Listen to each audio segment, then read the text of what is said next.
I thought this was going to be easy. Pimax Super, Micro-OLED, Le Mans Ultimate in full VR. What could possibly go wrong? But within minutes, things did not go as planned. And I'm not talking about Pimax, I'm not talking about Micro-OLED, and I'm definitely not talking about Le Mans Ultimate. This was something else, something I didn't see coming. Serious issues, the kind that stops a production dead. And I'll reveal exactly what happened later in this video, because once it was solved, what I experienced in Le Mans Ultimate with the Pimax Super Micro-OLED genuinely surprised me. So what went wrong? Stick around, you're going to want to see this. Play it on Pimax.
Isn't it amazing how over time our opinions can change on so many things?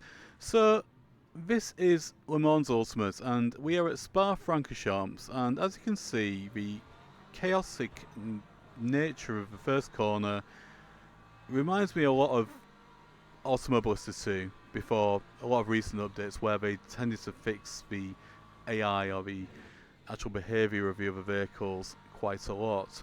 I've had a lot of frustrations with Le Mans Ultimate over the last few nights, and it has literally made me tear my hair out in a number of respects. So first off the bat, I've got to say that this is on the Pimax Super Micro-OLED optical engine, and the Pimax Super Micro-OLED has been an absolute peach for me over the last month or so of using it regularly in sim racing.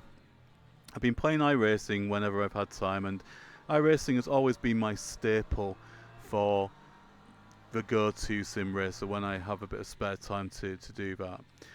But Le Mans Ultimate at one time was a staple for me too. Like many, we were all wowed by it. We're like, okay, this is an iRacing beta, and it had a lot of promise, and I had some initial issues with Le Mans Ultimate in VR. First of all, there was a VR renderer issue, and I think a lot of people had that on Pimax, and it actually related to just having to run it through Steam VR initially, using the Steam OpenXR method. Now Pimax players just also had an update to 1.43.7, so I'm using that now, and I came back into Le Mans Ultimate being fairly fresh-faced out of it, and it's a bit of chaos again, as you can see here. Bit of an aggressive vehicle on the right of me there, barging his way through. So I'm using 1.43.7, and I have had a lot of issues with this over the last few days in every respect, not just on the Pimax side of things. So first off, I'm using the Moser R9 and the Moser CRP load cell pedals.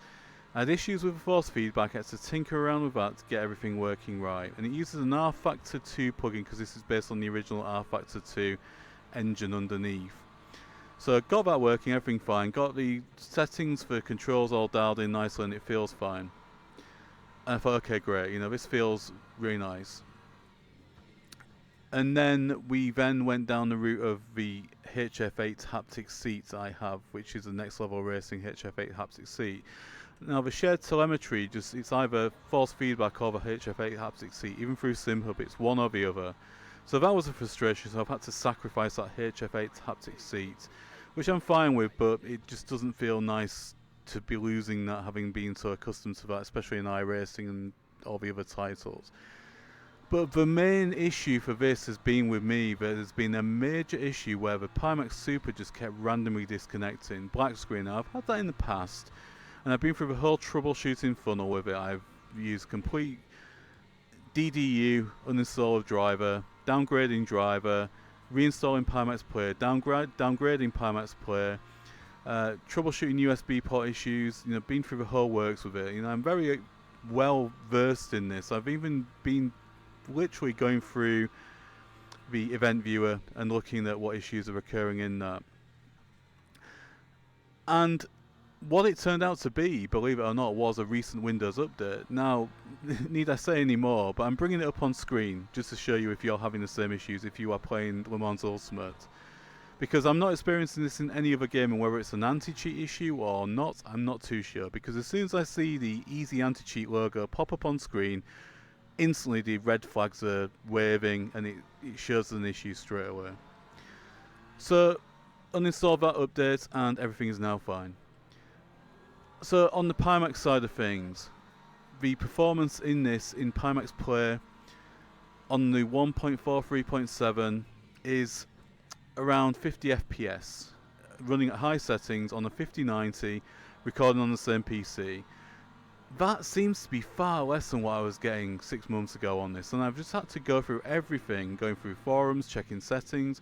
Now, I don't want to run in compromised settings. You know, when you've got a Pimax Super, we shouldn't be running at compromised settings. You know, this is by Studio 379. You know, they've been working with Pimax historically on this game, and I was expected far better. Now, I know that I have a number of other users in other Discord groups who I speak to regularly, and I was speaking to Woody, who's actually a member of Mac in VR's Discord channel group, and I told him I'm doing a video on Le Mans Ultimate. He says, yeah, it's still a nightmare online. Now, I'll admit I've never played this online, but I've read the stories about online. It's been enough to keep me away from it. And coming back into this 6 months later, there's now this new ranking system. Now, I'm an absolute noob on it. I have no rating whatsoever because I haven't played the game in such a long time, which is fine. You know, and obviously I thought, great, let's just have a go and, you know, maybe even participate. But to extract the best performance from this, to get around 70 FPS in this, recording on the same PC, even with a 5090, I've had to revert to the same methods as I used previously. I'm using Pimax OpenXR mode, and I'm getting around 70 FPS, recording on the same PC, which is acceptable. But as you can see there, the AI is just so aggressive and just wrong. And so for me, playing in a single player offline format, it's not a great enjoyable experience, I've got to say. I'm pretty shocked as to the fact that for me it feels worse than what it used to. But let's look at some positives, because you're probably thinking this isn't the next level sim gaming we used to hear. You know, we used to this guy being, you know, really enthusiastic and perhaps gushing about the next Pimax title and Pimax headset. Well, there's nothing wrong with this Pimax headset. For one, it's another frustration of another Windows update that seems to have broken something. So maybe I'm flagging this up and identifying this at an early stage. Now, bear in mind that the Pimax Super also acts as an interactive service in Windows. In 25H2, which is the version of Windows I'm on, interactive services have now been basically abolished. It's a depreciated service. And what I mean by an interactive service is if you go into services and you look at running interactive services, the Pimax service runs as an interactive service. And the reason for that is because if you use the volume rocker buttons, if you're not using the controller, it will actually bring up an interactive menu that's now part of the feature set that comes with Pimax Play. So, well done Windows, you seem to be on a roll at the moment. And of course, we won't even talk about the other well-publicised issues with another Windows update that was rolled out recently that caused a number of users many issues. And in fact, even Nvidia are actually advising users to uninstall this update. But this is not that particular update, this is another one. So, it's been a bit of a rocky road really in terms of getting this up and running in the first place, but also the fact that, as you can see, the AI is just all over the place. It's really aggressive, it's really janky. Now, I've been playing iRacing consistently for the last 6 months and really sort of refining my skills on that, Coming from that into this, I'm sorry, but I don't see what the fuss is about, unfortunately. But it does have its hardened fans, and I'm pretty sure I'm going to get castrated for obviously even saying that the game is not meeting my expectations. But I would really strongly advise you to try iRacing, especially in the GT3 class, which is where we are at now. So what we're going to do is we're going to have a look at the Hypercar class of vehicle, and we're going to move into that and we're going to check that out as well. The headset I'm using in this video is the Pimax Super Micro-OLED, and this is my top pick PCVR headset and my daily driver. A huge thanks to Pimax for continuing to support the channel. Right now, they put together an incredible offer for the next level sim gaming community. When you purchase a Pimax Super using my code NLSimGaming or by scanning the QR code on screen, you'll also be eligible for a free Lighthouse faceplate when you refer a friend. Full details are in the video description below, and if you're serious about high-end sim racing immersion in 2026, this is the next level. Alright, let's get back to Le Mans. So this time we're in the Porsche 963 Hypercar, and this is the Le Mans Ultimate that I do love, I must admit. Now, 6 months ago when I first started playing this, I was really wowed by this. You can't deny that it does feel electric, and this is its unique selling point. This is of course Le Mans Ultimate, and this is what it's all about. I do really enjoy the experience in the hypercars far more than I enjoyed the GT class in this particular title, admittedly. So the Pimax Micro-OLED optical engine in this particular game, now people are saying it looks stunning, and it does, but if I take another title that I've also looked at recently, Automobilista 2, and use the same circuit in that, I actually drove a classic vehicle on the Le Mans circuit in Automobilista 2 in the previous video. I would say it's probably on par, not tremendously different, you know, whereas maybe at one point before that Le Mans DLC track was released as part of the Endurance Pack, then this was pretty unique by having this particular track in it. But it does have a real electric buzz feel to the Hypercar, and these are quite addictive, I must admit. And of course, this is what Le Mans Ultimate is all about. I can't escape the fact that, of course, we're not getting the levels of performance that I would have expected would have perhaps been improved in Le Mans Ultimate, however. But despite having a lower frame rate than iRacing, and even I would say Automobilista 2, because I've got that very well refined as well, I would say that even though the frame rate is slightly lower, it doesn't feel it. It feels pretty electric, and I'm certainly not noticing a difference between the feel of the game and perhaps even a game running far higher frame rates. The detail in the cockpit and everything is fantastic, as you would expect on the Pimax Super. The dials, everything down to the micro detail is absolutely incredible. And actually, of course, what's important, the apex is the far distance, everything is as it should be. And the detail in the vehicles as well is really, really nice. I can actually even read the finest details actually in the vehicles. Even the trees and the foliage, everything going past looks real. There's no almost artificial 2D effect to it. So in that respect, people are right, it is pretty nailed in terms of the visuals. But as an overall package, is there enough to keep you invested in the game? Depending on what sort of sim racer, potentially yes.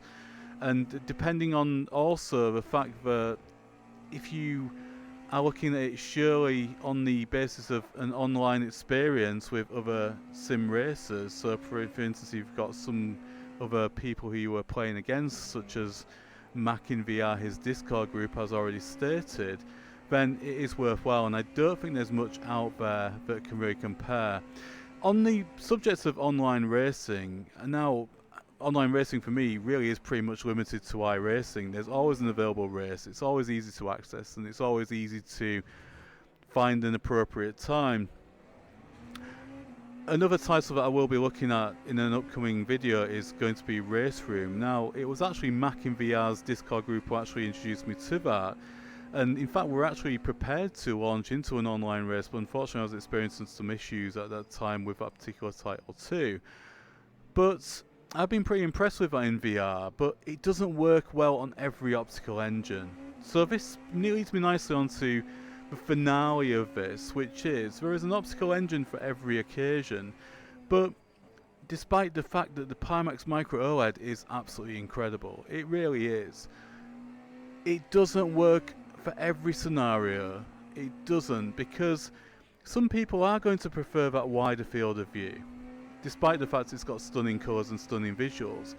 Some people are going to struggle with performance, and even me with a 5090 playing this now without utilising the tools in Pimax Play to make this work better. A 57 ppd, even though I haven't tried it on this evening, I'm pretty confident that we'll be getting 90 FPS on that. If you have a lower spec GPU, I think that the one to recommend still is the 57 ppd, because it never ceases to amaze me. Not only the retina level visuals in that, which aren't a million miles away from a Micro-OLED, I must say, still make it my firm favourite in the overall package. But for field of view, and again I went back to iRacing and I actually used the ultra-wide optical engine a couple of nights ago, and I was really wowed by it, I have to say. But again, there are negatives. There is some edge distortion on the lenses, and of course some people complain about Mura, some people complain about different issues. The universal one that seems to be the best at the moment is the Micro-OLED, and I think for me that is true too.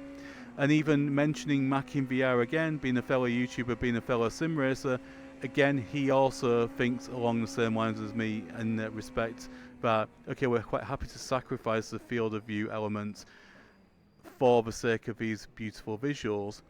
But then again, PCVR also did try the ultra wide on Race Room and was ultra wowed by it as well.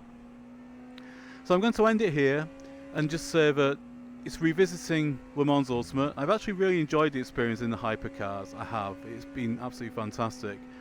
But it's been a bit of a roller coaster ride of emotions, this one. Not what you would normally see me being like on Next Level Sim Gaming. And actually from now on, I think we have to look in a little bit more of a critical sense at some titles, because there is now a multitude of optical engines available, and we have to look at the facts of suitability as to what works well in what environment. And this same goes for not only sim racing, it goes also for, we have Flight Simulator, we have the best optical engine for things like DCS or Microsoft Flight Simulator, and it's great that we now have that level of choice, because remember, we can now choose an optical engine for every occasion, really. If you were to want these stunning visuals that the Micro-OLED represents, then of course you've got that option. But the great thing about the Pimax Super is, remember, this is fully modular, and you can actually also have an alternative optical engine to use for a different scenario. So in this scenario, for example, yes, this looks fantastic and beautiful, but you may want that extra field of view that the ultra-wide offers, and in that respect you've then got the ability to hot swap them and change whenever you want. So overall, Le Mans Ultimate delivers a genuinely strong VR experience. In its niche, especially with Le Mans Hypercars, it's a very dialed in immersive platform. Now, excluding the Windows related issues I discussed earlier, which I traced back to a recent update, the experience itself remains solid. For full transparency, I'm running Windows 11 25H2 and the update in question was KB5077181. What I discovered was that Pimax Play was being flagged as attempting to run an interactive service. After uninstalling that update, the random headset disconnections completely stopped. Cross-referencing event viewer logs with the disconnect timings and digging further into Microsoft's recent security patches, it appears that interactive services have been tightened down in these latest updates. And we've seen this before. Even Nvidia recently advised users to remove update KB574109 after widespread stability issues. So this looks to be another example of a Windows update creating unintended side effects for high performance systems. If you're experiencing similar issues, let me know in the comments, especially if you're running 25H2. As always, thank you for watching, and there are some recommended videos on screen now that I think you'll really enjoy. If this helped, drop a like, consider subscribing, and I'll see you in the next video.